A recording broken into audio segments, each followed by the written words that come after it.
Matan fathered Yaakov. Hallelujah. Verse 16.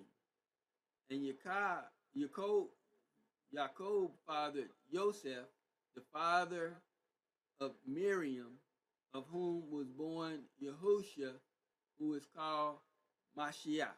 Hallelujah.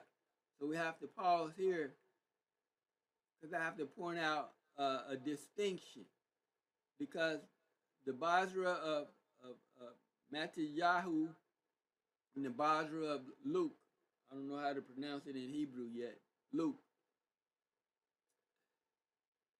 they both talk about the genealogy, and they go through the genealogy of Yahusha, but it comes from Mary, Miryam, and Yoceph, her husband Yoceph, not her father Yoceph.